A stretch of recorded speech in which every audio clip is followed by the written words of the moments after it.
Bueno, hoy les voy a presentar el tema de teorema de Rolle y teorema del valor medio. Teorema de Rolle.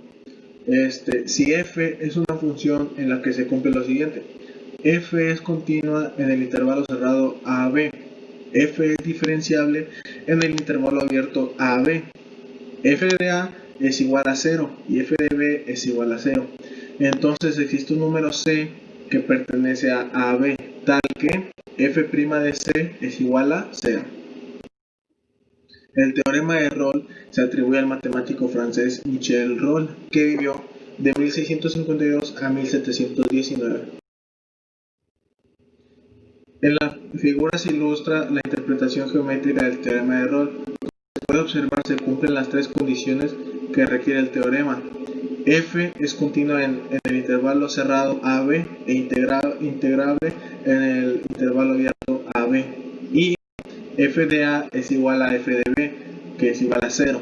También se puede observar el punto cuya abscisa es C, donde la recta tangente a la gráfica de f es paralela al eje X, es decir, donde se cumple que f' de 0 es igual a 0. El teorema de Rolle es susceptible de una modificación de su enunciado, que no altera para nada la conclusión del mismo. Esta se refiere al punto 3, f de a es igual a f de b. Basta con que el valor de la función sea el mismo para x es igual a a y x es igual a b, y no necesariamente sean iguales a 0. En la figura de la izquierda se ilustra este hecho. Aquí podemos ver el ejemplo en la ilustración. Teorema del valor medio.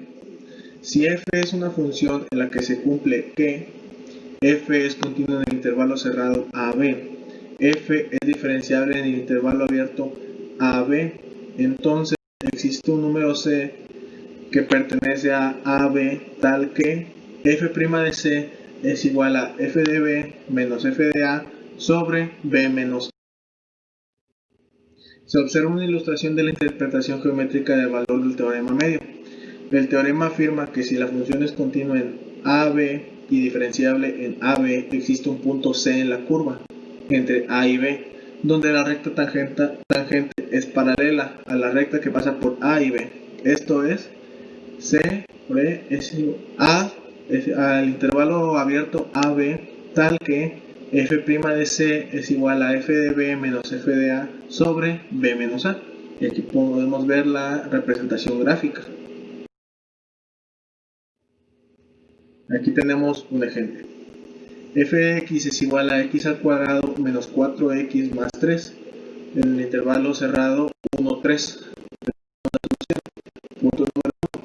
F es una función polinomial, por lo tanto f es continua en R y en particular continua en 1, 3. Punto número 2. F es una función polinomial, por lo tanto f es diferenciable entre R y en particular f es diferenciable en 1, 3. Y el punto número 3. F por 1 es igual a 1 al cuadrado, menos 4 por 1 más 3 es igual a 1 menos 4 más 3, que es igual a 4 menos 4, que este es igual a 0. F por 3 es igual a 3 al cuadrado, menos 4 por 3, más 3, igual a 9, menos 12 más 3, igual a 12 menos 12, igual a 0. F por 1 es igual a F por 3, que es igual a 0. Concluimos entonces que C del intervalo cerrado, abierto, 1, 3, T por Q por F' de C es igual a 0. Hallemos a C. F' de X es igual a 2X menos 4, que es igual a F' de C es igual a 2C menos 4, que es igual a 0, o sea, C2.